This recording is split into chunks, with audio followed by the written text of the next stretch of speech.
Geography का exercise 3 अपवाह प्रारूप का 16वां जो है टॉपिक। आज का टॉपिक है अर्थतंत्र में नदियों का योगदान, अर्थात भारतीय अर्थव्यवस्था में नदियों का क्या क्या योगदान है, इसके बारे में हम लोग देखेंगे। तो कह रहा है भारतीय अर्थतंत्र में नदियों का निम्नांकित जो है योगदान है। हमारे भारत की जो अर्थव्यवस्था है उसमें नदियों का कई महत्वपूर्ण योगदान है। भारत जो है एक कृषि प्रधान देश है और कृषि प्रधान देश रहने के कारण यहाँ जो है नदियाँ का जो है सबसे महत्वपूर्ण योगदान है। सबसे पहला योगदान है कि नदियाँ जो है भारत में सिंचाई की व्यवस्था करती है। नदियाँ के द्वारा ही भारत का जो है सिंचाई की पूरी व्यवस्था होती है। नदियाँ का जो है मदद से ही हमारे फसल उत्पादन करने में सिंचाई का कार्य करता है।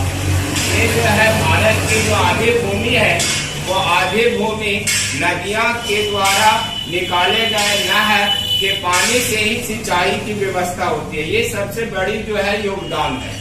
सिंचाई का आधा पार्ट जो है मतलब नदी के ही सहयोग से हो जाते हैं।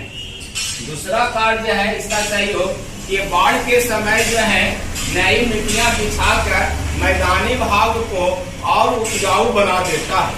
ये जो है समतल भूमि में जब बाढ़ लाती है तो ये मैदानी क्षेत्र में ये नए मिट्टी जो है बिछा देती है, जिससे उसका उपजाऊ शक्ति और वृद्धि हो जाता है और विकास हो जाता है, जिससे फसल उत्पादन करने में लोग को ज्यादा जो है मतलब उसका जो है दर उत्पन्न होता है, फसल का दर अधिक उत्पन्न होता है। तीसरा जो है ये यातायात का साधन को भी प्रदान करता है। जल यातायात करने में नदियां का जो है बहुत बड़ा योगदान है। ये जल यातायात का सुविधा प्रदान करती है। जल विद्युत उत्पन्न करने में भी जो है मदद करती है और जल विद्युत जो है उत्पन्न करती है, जिससे हमारा ये ऊर्जा का जो है पूर्ति होता है। विद्युत ऊर्जा का भी जो है मतलब सहयोग मिल जाता है।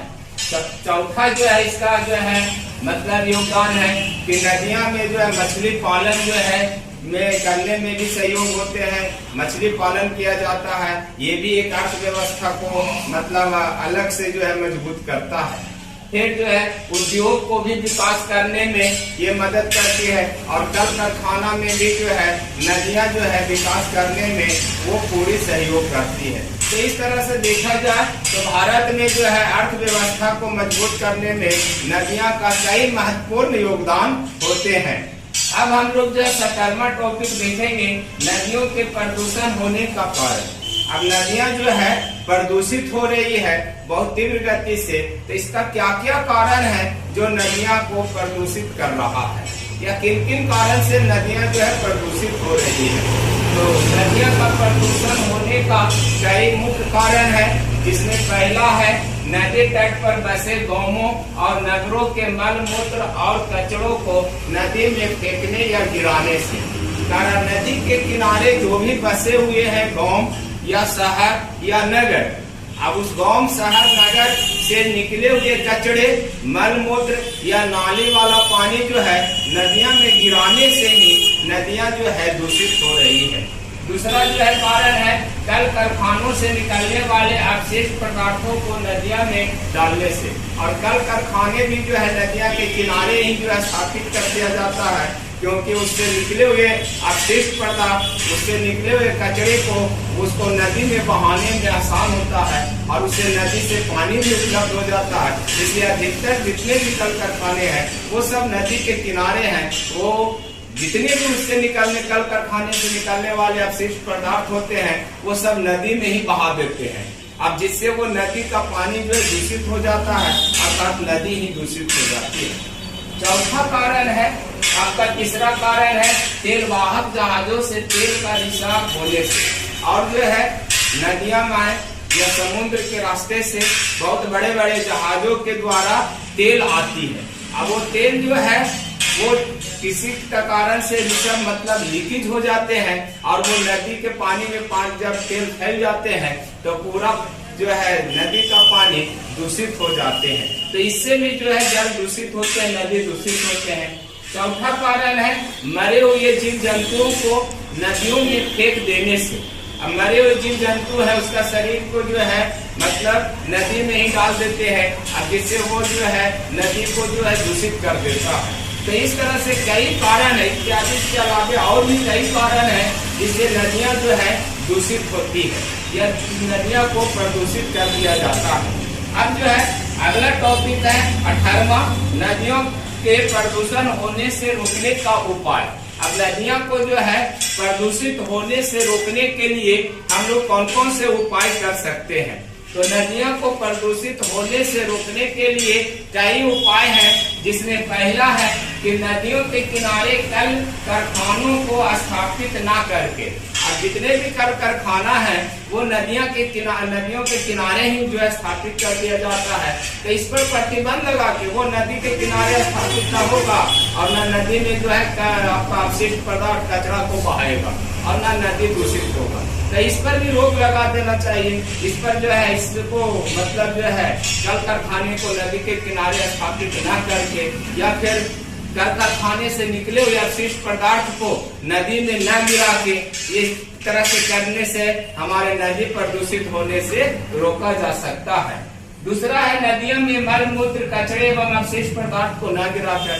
अब शहर से, गांव से या नगर से निकलने वाले जितने भी कचरे हैं या मल मूत्र है या अपशिष्ट पदार्थ है उसे भी हम लोग नदी में न गिरावे, उसे जो है मतलब किसी अन्य स्रोत से उसको माने निपटारा करें ताकि जो है प्रदूषित न फैले।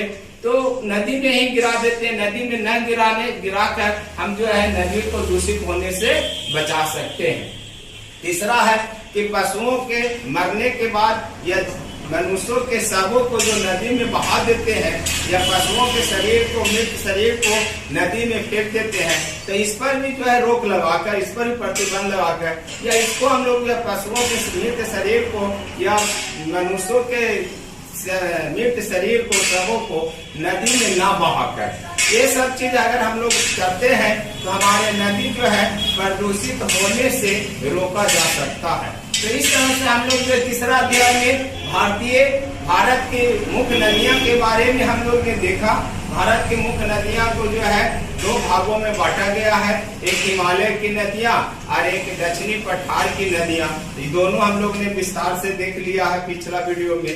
आज हम लोग जो है भारत की अर्थव्यवस्था में नदियां का क्या क्या योगदान है तो ये भी देखा, और नदी को प्रदूषित करने वाला होने का मुख्य कारण देख लिया और नदियों को प्रदूषित होने से रोकने का उपाय देख लिया। तो इस तरह से नदी में हमारे जो है तीसरा अध्याय में अफवाह प्रारूप में ये इतना ही पढ़ना था और ये सब जो है मुख्य बात है हमारे।